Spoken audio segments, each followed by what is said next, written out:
2024ची यंदाची जी नीट परीक्षा होती 2025 सालची 26 सालची त्याचे पेपर फुटले आणि त्यामुळे नीटची परीक्षा घेणाऱ्या नॅशनल टेस्टिंग एजन्सीतलं गैरप्रकाराचं एक प्रकारे बिंग सुद्धा समोर आलं। केंद्राच्या कारभारावरती जोरदार टीका झाली।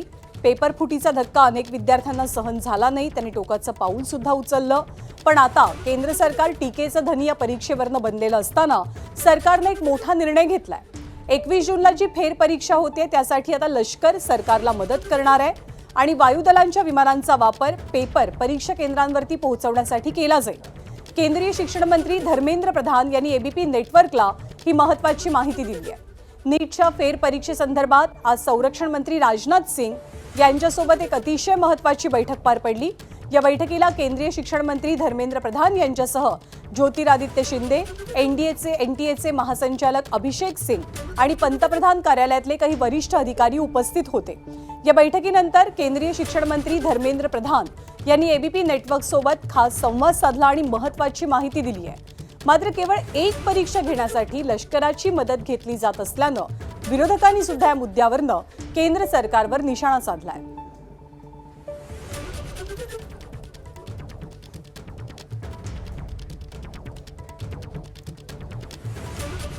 तर यावेळेचा नीट परीक्षेचा पेपर लीक झाला आणि केंद्र सरकारवर टीकेची झोड उठू लागली आणि नीटची आधीची परीक्षा रद्द करून पुनर्परीक्षा घेण्याची वेळ केंद्र सरकारवरती आली। एक प्रकारे नामुष्की ओढावली। पण यावेळेला हा पेपर लीक होऊ नये यासाठी सरकारनं कोणत्या उपाययोजना केल्यात त्या सुद्धा पाहूया। प्रश्नपत्रिकेच्या सुरक्षेसाठी भारतीय सैन्य दलाची मदत घेतली जाणार आहे।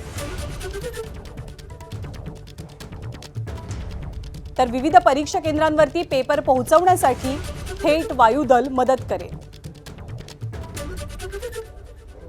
पेपर लीक होऊ नये यासाठी कठोर सुरक्षा यंत्रणा सध्या कामाला लावण्यात आली आहे। तर प्रश्नपत्रिकांची सुरक्षा एखाद्या लष्करी मोहिमेसारखी पार पाडली जाईल। लष्करावरती या परीक्षेच्या पेपरची सुरक्षितता आणि गुप्तता दोघांची सुद्धा जबाबदारी असेल।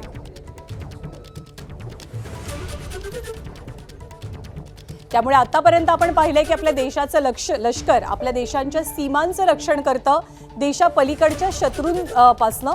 पण आता यावेळेला अशी वेळ आलेली आहे की जे विद्यार्थ्यांचे एक प्रकारे शत्रू बनलेत पेपर फुटी प्रकरणातले, त्यांच्यापासून लष्कर हे विद्यार्थ्यांचं संरक्षण करणार आहे। या सगळ्या संदर्भात केंद्रीय शिक्षण मंत्री धर्मेंद्र प्रधान यांनी काय म्हटलंय ते सुद्धा पाहूया। देखिए, सरकार इसको होल ऑफ गवर्नमेंट अप्रोच में सभी विभागों को जिन से ऐसे इसमें पोस्टल डिपार्टमेंट की रोल होती थी, उसमें से गृह विभाग की रोल होती थी, उसमें राज्य सरकारों की रोल होती थी, राज्य सरकार की बड़ी रोल होती थी।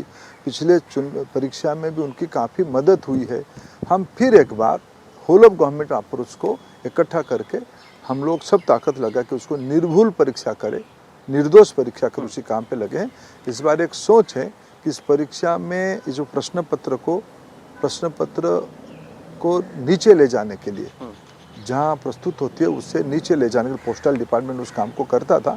इसमें थोड़ा एयरफोर्स की भी सहायता लिया जाए तो जल्दी पहुंच जाए, क्योंकि जून महीने में देश की मौसम की भी एक स्थिति बनेगी। उस सारे विषय को ध्यान में रखते समय और बाकी अन्य अवस्था को देखकर सरकार तत्पर है इसको कैसे हम निर्भुल करें। मैंने लगभग सभी माननीय मुख्यमंत्रियों को अनुरोध किया है, पत्र भी लिखा है, सब अपने अपने राज्य के विद्यार्थियों को सुव्यवस्थित परीक्षा केंद्र तक आ जाए, उनको लॉजिस्टिक ट्रांसपोर्टेशन फैसिलिटी उपलब्ध कराया जाए। वहाँ जब आएंगे तब उनको उस समय की आवश्यकता को देखते हुए, गर्मी बारिश से सबको आवश्यकता में दिखते हुए सारे सुप्रबंधन करे, राज्य सरकार उसको प्रबंधन करे। पिछले बार भी किए थे और इसको टेम्पर प्रूफ हो, इसीलिए सीएपीएफ को दायित्व दिया जाएगा, राज्य सरकार की पुलिस को दायित्व दिया जाएगा। हम लोग इस बार तय किए हैं प्रश्न पत्र आने से जाने तक सभी कामों के लिए एक निर्दिष्ट कैबिनेट सेक्रेटरी एक मीटिंग लेने वाले हैं, गृह सचिव मीटिंग बुला चुके हैं, राज्यों के साथ उनकी चर्चा होगी, चीफ सेक्रेटरी, डीजी, फिर नीचे आगे चल के डिस्ट्रिक्ट मजिस्ट्रेट और कॉलेज एसपी सब उसमें से इन्वॉल्व होंगे। एक टोटल कैपेसिटी को इस बच्चों की निर्भुल परीक्षा उस प्रणाली में हम लगा रहे हैं।